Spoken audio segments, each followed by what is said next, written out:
Napakinggan nyo naman yung itong si tuta ni Marcos Jr. na si Boying Bonjing Remulyang Balasubas na ampas lupang siraulong Bendalo.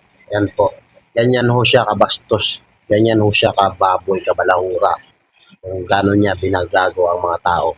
Dapat ho si Senator Rodante Marcoleta ay susunod na hong makalaya sa kanyang kaso na plunder.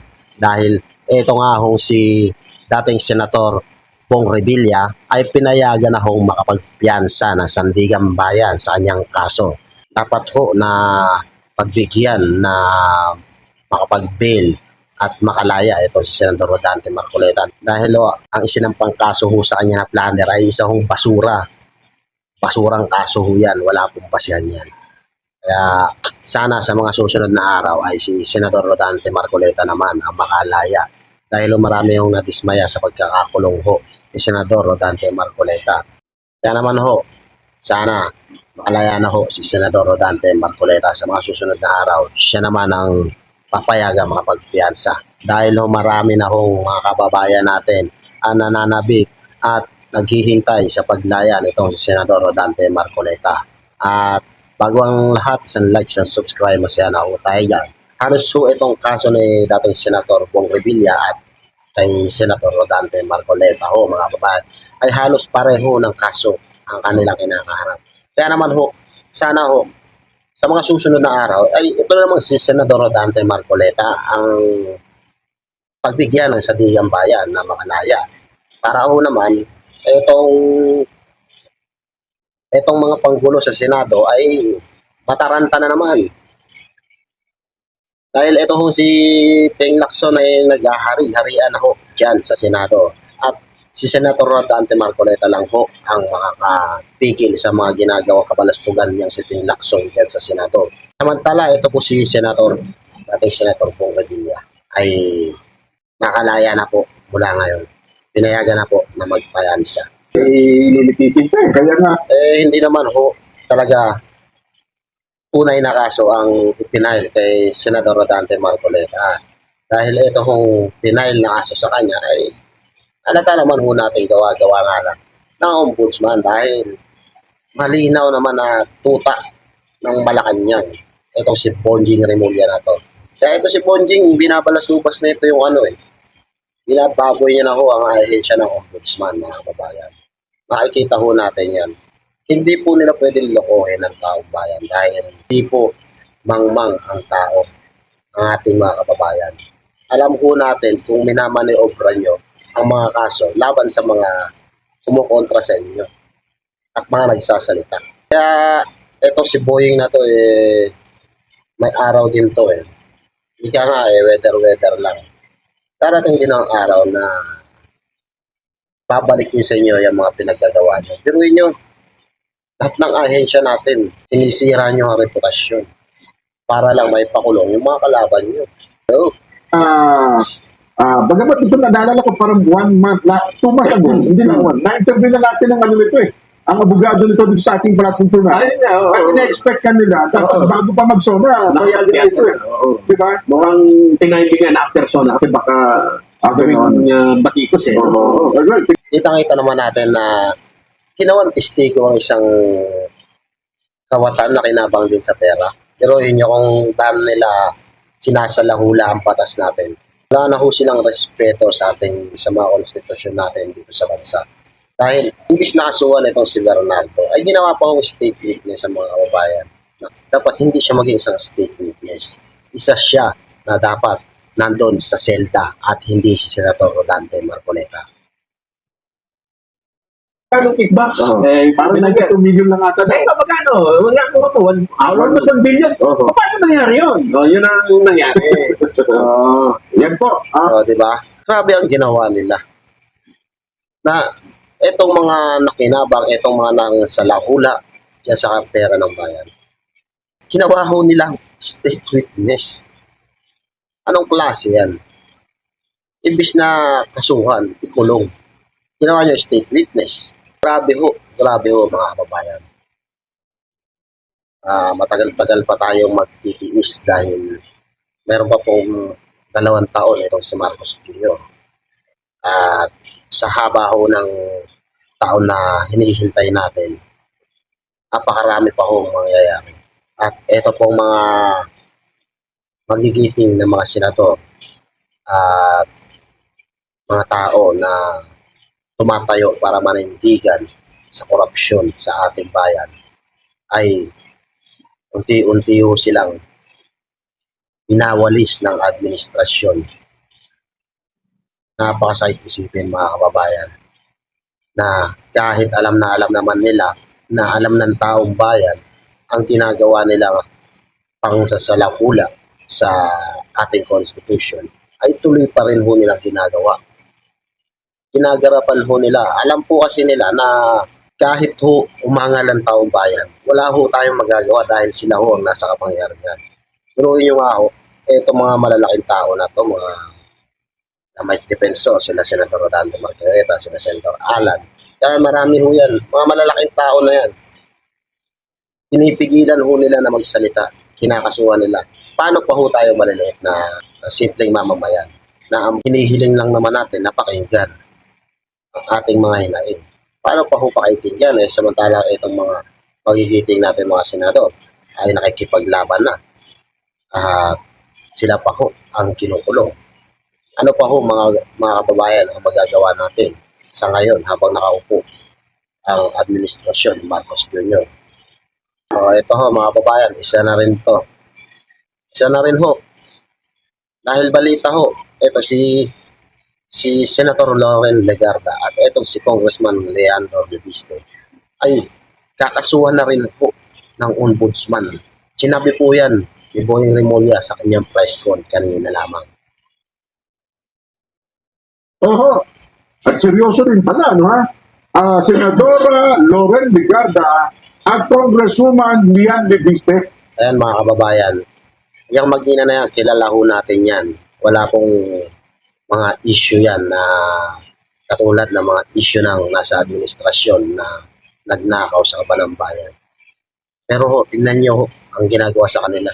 Gusto ho nilang ipakulong ito si Congressman Leandro Leviste para po lang sa ganon, yung Cabral files ay hindi na lumabas. Oh, di ba?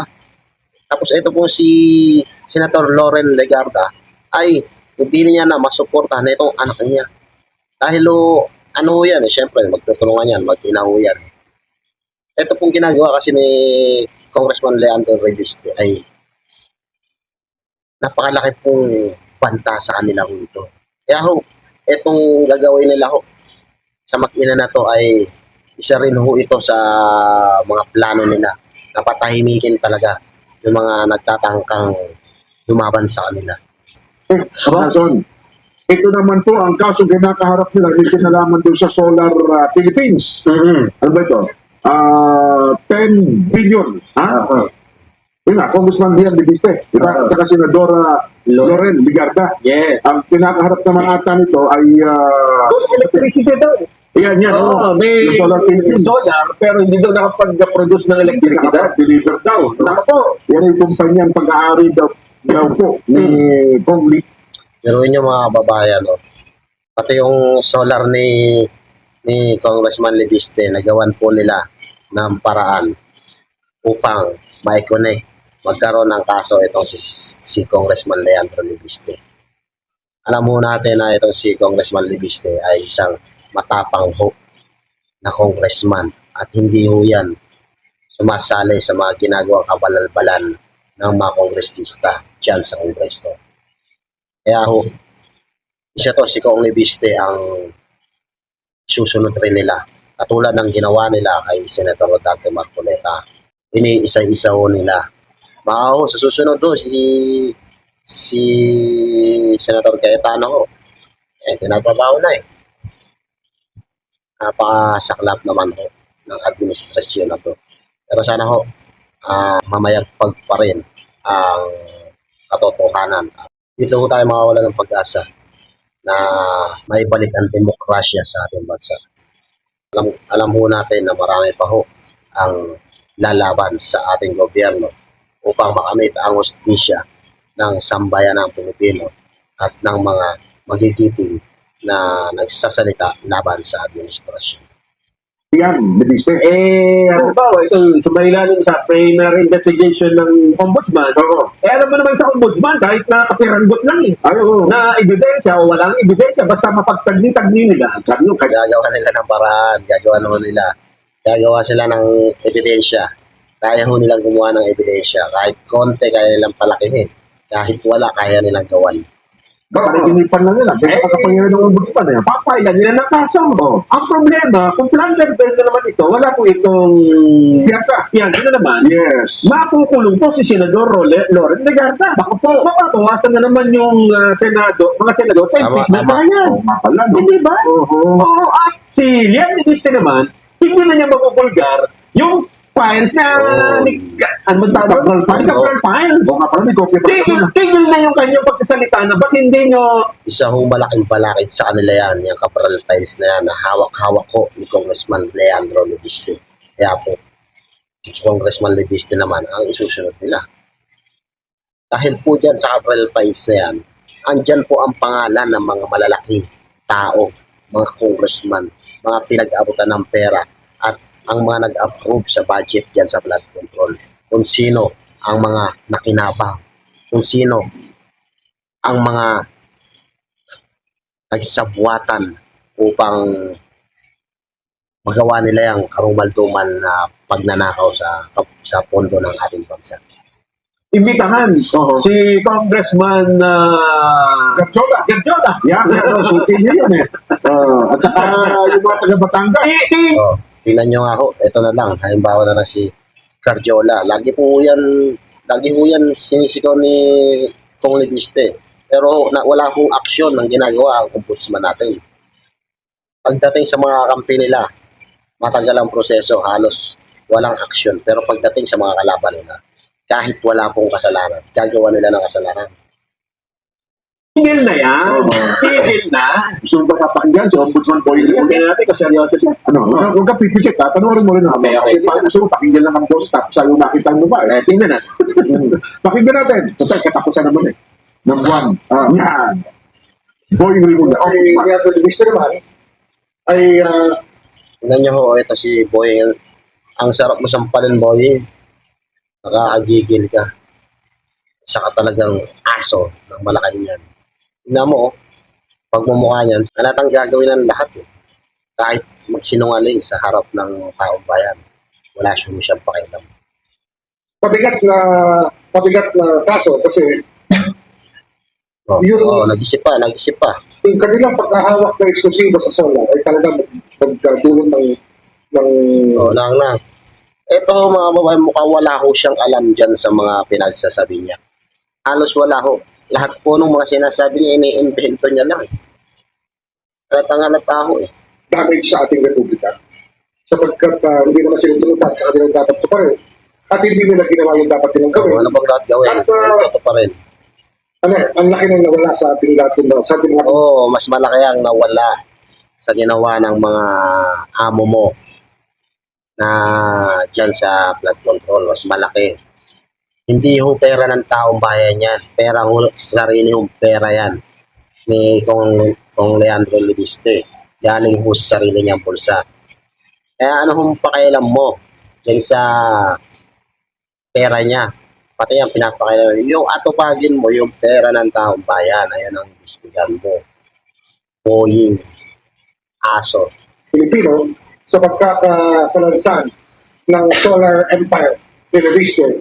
Kay Loren, Si Loren kasi, backer yan ni Libiste, kaya sigurado, bibirahin nyo rin, kaasuhan nyo rin para pagdating kay Kong Leandro Libiste, madali nyo na mapapakulong. Naus na yan, Boying, kahit sino, alam na yung mga pakana nyo. kasama siya, siya kasi, hindi naman makukuha ng 21-year-old, 21 si Ilian doon eh. Yung prangkisa na exclusive, hindi tinulungan ng nanay niya na chairman Ano, paano mo nalaman? na Finance Committee ng Senado. Parang appropriation siya ng House, Finance Committee. Dapat may ebidensya ka dyan, hindi yung mga ganyan lang ang sinasabi mo. Na tinulungan. Paano mo nalaman na tinulungan ng nanay niya? Kasi Kong Libiste. Grabe ka talaga, Boying.